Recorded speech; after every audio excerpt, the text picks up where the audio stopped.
Welcome into another hour of CBS Sports HQ. Jeremy St. Louis, happy to have you along. It is definitely a Friday because football is back, and that means that over the next hour, we're going to update you on some training camp happenings. And we're also going to talk about buying or selling with former NFL quarterback Brady Quinn, who has turned into a bit of a financial analyst in terms of the stocks for those teams. We'll have that for you. But first, a rivalry that is going to be going on for years in the NFL. Stoked a little bit on Thursday with our Pete Prisco. Of course, we're talking about Ja'Marr Chase and Justin Jefferson. Take a listen to Pete with Ja'Marr yesterday. All right, you and Justin Jefferson, you're very good friends. Mm-hmm. Who's the better receiver? I'm going to say me, of course. What would he say? Him, but he know that's not true. Why are you better? He stole all my moves, and now he went first in the league. Now it looked like his moves. So he copies your stuff. Oh, he's going to love hearing that, isn't he? Yeah, he is going to hate it. He's going to hate it. He's going to call me later. Jefferson did respond on Twitter, by the way, with the yawning emojis, as in he's probably a little bit tired of the talk. The two, of course, good friends. They were, of course, LSU teammates who won the national championship together with Chase's quarterback, Joe Burrow. And we thought we'd craft a little segment around this. Let's have some fun discussing this with our two-time Super Bowl champion, Bryant McFadden. B-Mac here to tell us which former college teammates will have the better 2022 season. B-Mac, let's start with Chase and Jefferson. This could be neck and neck here when you look at the numbers with these two, but who do you think has the better 2022? This is a tough question. I think one of the toughest you will ask me, Jeremy. It's almost like trying to pick your favorite kid, your favorite child. It's hard to do that. You don't do that. You don't go with the first one. You don't go with the last one. It's hard. But for me, for sake of argument, I think I'll go Justin Jefferson, and here's why. Oftentimes, young wide receivers, when they get into their sophomore campaign, we see what they call a sophomore slump.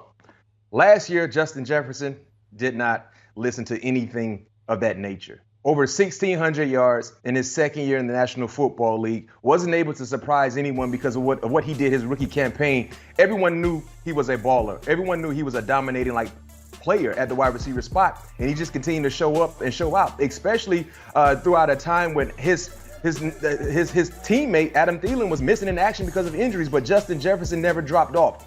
Ja'Marr Chase, outstanding, talented wide receiver, but we don't know exactly what he will provide in this second year. I, for one, think he will do numbers once again, but we know the sophomore slump is something that young wide receivers go through from time to time. Justin Jefferson was able to get around that and still ball out, coming into his third year with a more explosive-like offense, knowing and seeing and anticipating on how they will use him. He will be like the Cooper Kupp for the Minnesota Vikings under Kevin O'Connell. So me personally, this is a very, very tough question. I think you can go either direction, but for me, and for sake of argument, I think I'll go Justin Jefferson. Oh, by the way, I did have him on my podcast, All Things Covered. So I think Ja'Marr Chase, if you want me to change my pick, I think you should come on my podcast as well. And of course, Jefferson had that great first season. Chase blew his numbers away. Jefferson followed up, as you mentioned, with this better sophomore season. Ja'Marr says, you know what, I'm going to blow those numbers away too. So hopefully you can get him on the podcast no matter what. Yeah. All right, let's go from Baton Rouge to Oxford, Mississippi. A.J. Brown and DK Metcalf out of Ole Miss. We all remember this picture taken right before the NFL draft, both with new quarterbacks this season. Who do you think is going to have a better year?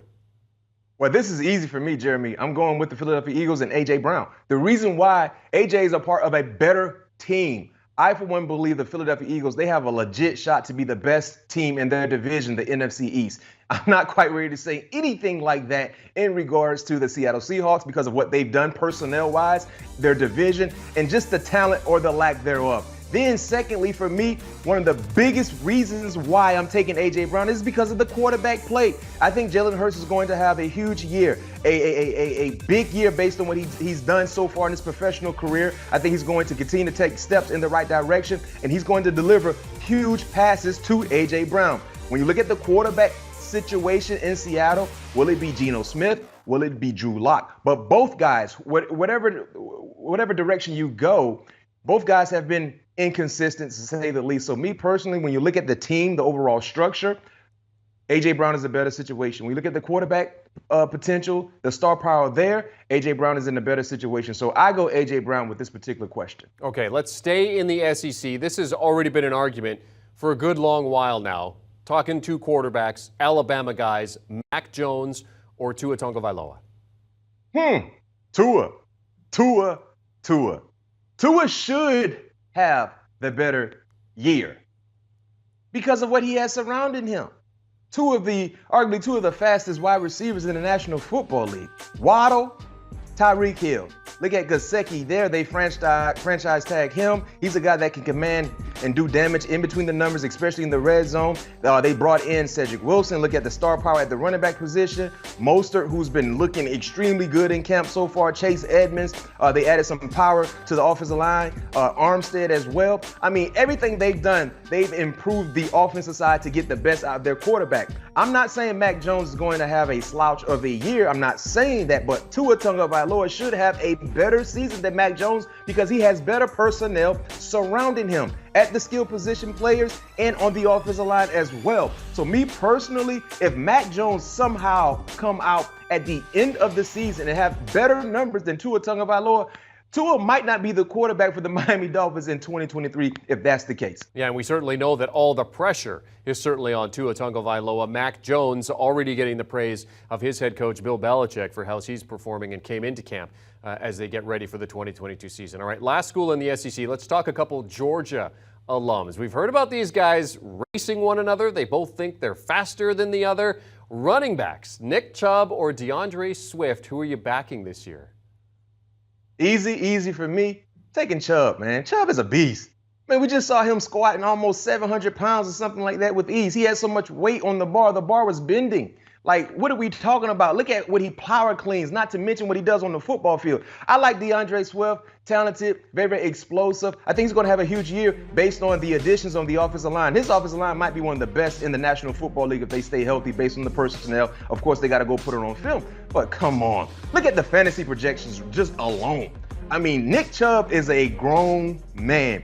He is a solidified man. He's already cemented himself in the National Football League as one of the best running backs in the entire league. So I don't see that changing anytime soon. Like I said, I do believe DeAndre Swift will have a good year, much improved from what we've seen so far in his professional career. Number one, he got to stay healthy. But I think Nick Chubb is too far ahead of the DeAndre Swift for me to pick DeAndre Swift, so I'm going Chubb with this particular question as well. All right, finally, two guys who grew up together, brothers, former roommates, teammates, Nick Bosa, Joey Bosa, both named Defensive Rookie of the Year. They were drafted, both Pro Bowlers. Who will have the better season, B-Mac? Got to go with the older brother, Joey Bosa. The reason why I'm going with Joey Bosa, listen, adding Khalil Mack is going to help Joey Bosa. It's going to give him opportunities that he would like in his favor. Not to mention, I mean, the type of player he is already, he's a dominating force. And I'm not saying Nick Bosa is not that guy. No question, Nick Bosa is a beast as well. But just being able to have another elite-like guy on the defensive line will help Joey Bosa in this case, not to mention some of the additions they made on their defense in the secondary, adding J.C. Jackson, second-year player Asante Samuel Jr., Derwin James. I mean, quarterbacks might have to hold the football a lot longer when you're playing against the Chargers secondary than so when you're playing against the San Francisco 49ers secondary. And if that's the case, you better believe Joey Bosa will have extra time to be able to get around the pass blocker and be able to get pressure, put pressure and get sacks. So I'm going to go Joey Bosa. And I'm not saying that Nick Bosa is not going to ball out. Like, he is going to ball out. But I'm just saying Joey has Khalil Mack. That's going to do wonders for him this season. All right, B-Mac, not letting you off the hook either. If you were out there today, you or former Florida State teammate Antonio Cromartie?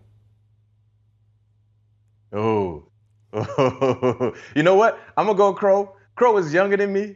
Even though Crow has picked up some weight. We're in the chat. We talk almost every day. He's out coaching with Jimbo at Texas A&M. Crow has picked up some weight, but I think Crow probably can go out and do it a little better than I can right now. I'm a lot older than Crow. All right. Hey, it's a good friend. Letting his friend take the spotlight for him. Two-time Super Bowl champion, Bryant McFadden. Hey, Jeremy, let Crow put his mind and his body through that wear and tear, and I just do what I've been doing on the sideline and talk about it. Happy to be where you are, right? Nothing wrong with being happy where you are, B-Mac. Yes, thanks for joining us to discuss former teammates who will have the better 2022 season. Now, for more conversation, of course, be sure to check out All Things Covered with B-Mac and Pat P. They had Leroy Butler in advance of his Pro Football Hall of Fame enshrinement this weekend on the pod this week. That's a conversation you're going to want to check out. You can download and follow All Things Covered wherever you get your favorite podcast audio. You can also watch the program on YouTube.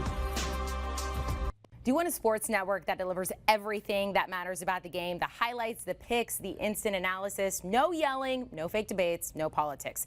Hit the subscribe button and never miss a moment.